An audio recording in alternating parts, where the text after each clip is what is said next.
Obsessive-compulsive disorder. What is it? How do we treat it? And do you have it? I'm Cristi Bundukamara, Dr. B, psychiatric nurse practitioner, doing a series on demystifying the DSM. This is the clinical book that we use for diagnosing mental health conditions. And today we're talking about obsessive-compulsive disorder. So what is that? What are obsessions? And what are compulsions? So obsessions are thoughts that when you're talking about obsessive compulsive disorder, they're reoccurring, they're persistent, they're unwanted. The person literally cannot ignore them, right? So sometimes we use OCD, obsessive compulsive, when talking about a friend who likes to clean or doesn't like germs. But when we're talking about obsessive compulsive disorder, remember there has to be an impairment in function, right? It has to take away from productive time in their day, okay? So you can have somebody who has obsessive compulsive disorder and their obsession and compulsion is germs and cleanliness. But remember, it's at this extreme that is causing an impairment in function, okay? So it doesn't mean, your mom who likes her house clean or, always cleans up after herself. That is just kind of a personality type. It could be used as a gift. You could have kind of those tendencies and then go into a field where you are cleaning or looking at details for someone. So it's not always a bad thing, right? So when you have an obsession, this is outside of the norm. Remember, it's causing an impairment. You can't stop thinking about it. You try to distract yourself, you try to ignore it, and it just keeps coming back.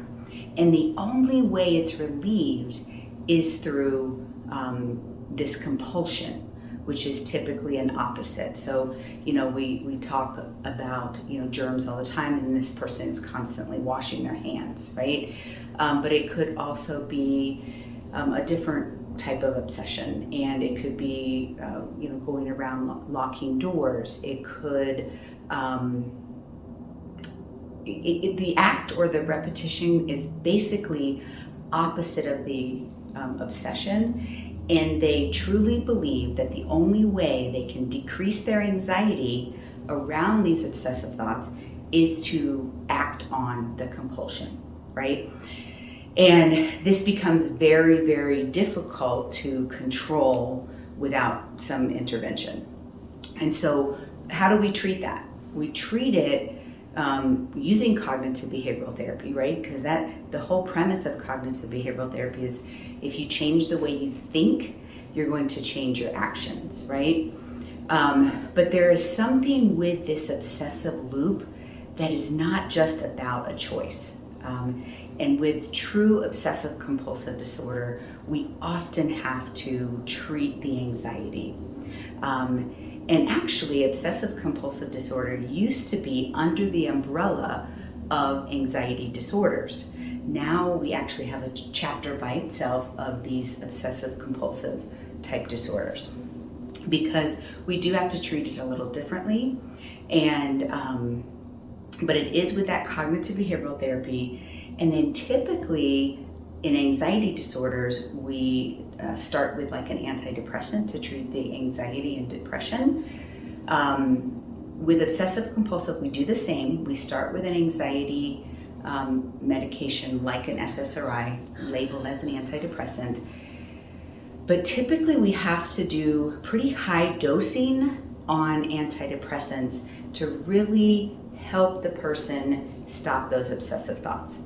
And so it's very important as you're learning about these disorders that there is two components. There is the therapy component, and then sometimes we definitely need to add medication to be successful in that. Because if we're telling somebody, just stop the way you're thinking and you'll stop doing those compulsions, if they really have OCD, they can't stop them.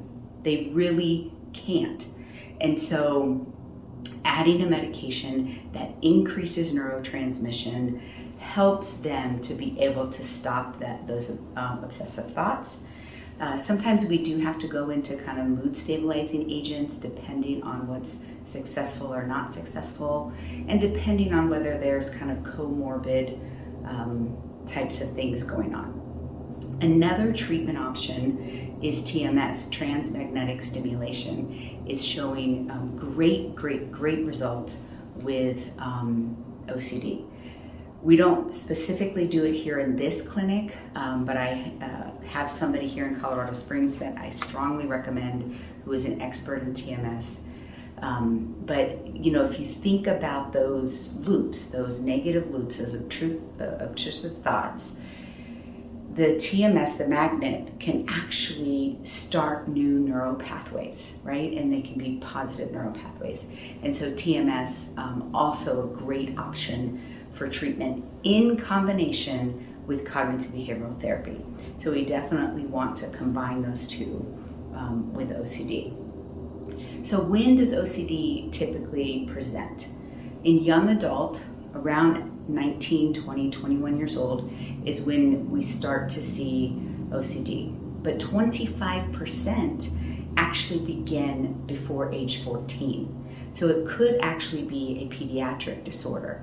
So we should be looking for these things in our pediatric offices in our children. And how do we differentiate OCD from other disorders? Like I said, OCD used to be under this umbrella of anxiety because the presenting symptom is often anxiety. There is excessive anxiety around this obsessive thought.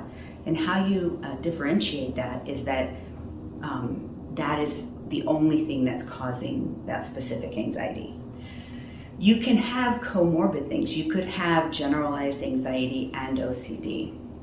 The other thing that we need to be very careful in making sure that we can differentiate is eating disorders and addictive type behaviors, right?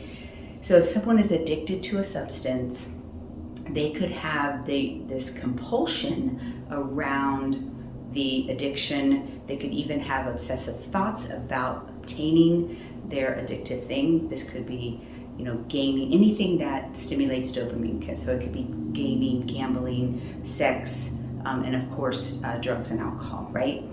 And also eating disorders. Eating disorders, specifically anorexia, can have this kind of obsessive thoughts around being thin, counting every calorie, exercising to compensate for every calorie. And so making sure that when we see these obsessive compulsive behaviors, that we're also assessing for eating disorders. And then lastly, just making sure that there's no psychotic type thought pattern, right? Delusions are, one of the criteria in psychotic episodes, and just, assessing to make sure that the obsessive thoughts are not actually delusions, right? Because they're not going to present them as delusions. Remember, delusions are false beliefs, and it's very difficult to convince them that they're not true. So those are kind of the differentials there, and the treatment options. If you have ever thought, do I have OCD? And you don't have a significant impairment in function, you probably just kind of have that personality type. And as we go over personality disorders, we can, just making sure that you're using your those things as a gift, as a benefit, a strength, rather than going over into the disordered thinking.